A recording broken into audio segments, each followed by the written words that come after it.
regularly consuming sweet food, those foods which is not permitted for any diabetes patient. I don't want to make any further comment.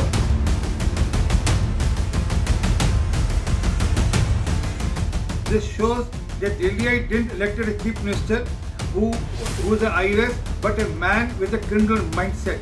He is doing it intendingly to destabilize the sugar so that he can seek a bail on medical grounds.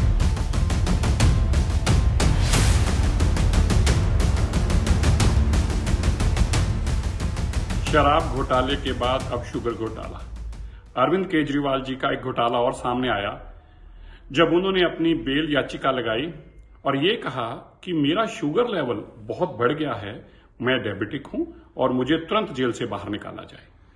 ED का सनसनीखेज खुलासा सामने आता है कि Arvind Kejriwal ji jail में जानबूझकर मीठी चीजें खा रहे हैं, आम खा रहे हैं, तली चीजें खा रहे हैं, मीठी चाय पी रहे हैं, जबकि वो डायबिटिक 2 हैं जिनको ये चीजें कभी नहीं खानी चाहिए।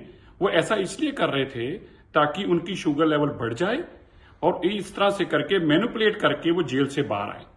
आज से पहले आपने यह तो सुना होगा कि हार्डकोर क्रिमिनल्स जो होते हैं वो जेल से बाहर निकलने के लिए ऐसी मोडस ऑपरेंडी इस्तेमाल करते हैं। अरविंद केजरीवाल एक सिटिंग चीफ मिनिस्टर हैं और अपने आप को ईमानदार बताते हैं, लेकिन इस हद तक क्रिमिनल माइंडेड हैं कि जेल से बाहर निकलने के लिए ऐसे ऐसे वो घोटाले कर रहे हैं। अब ये जब सब कुछ सामने आया तो मानयोग कोर्ट ने तुरंत कहा कि जेलर से सारी रिपोर्ट मंगाई जाए और एडवोकेट साहब को कहा कि आप इनका डाइट प्लान दीजिए, इनको क्या खाना चाहिए है। अब ये सारी बातें सामने आ रही हैं। अरविंद केजरीवाल जी घोटालेबाज हैं। उनका मकसद पॉलिसी में भी घोटाला करना था, शराब में भी घोटाला करना था और अपनी अब सेहत में भी, शुगर लेवल में भी घोटाला करना है ताकि वो जेल से बाहर आ सके। दिल्ली के लोगों को सच समझ में आ गया, अरविंद केजरीवाल बहुत बड़े घोटालेबाज हैं।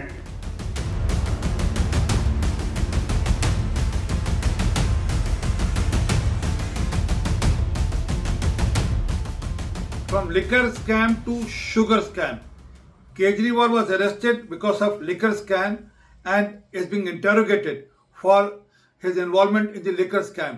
Now behind bar, he has evolved a new style of getting bail. That is the sugar scam. He is eating more than required mangoes and drinking sugar tea, high sugar tea, and eating whatever can destabilize his sugar so that he can take a bail. This shows that Delhi didn't elect a chief minister who is an IRS, but a man with a criminal mindset. He is doing it intendingly to destabilize the sugar so that he can seek a bail on medical grounds.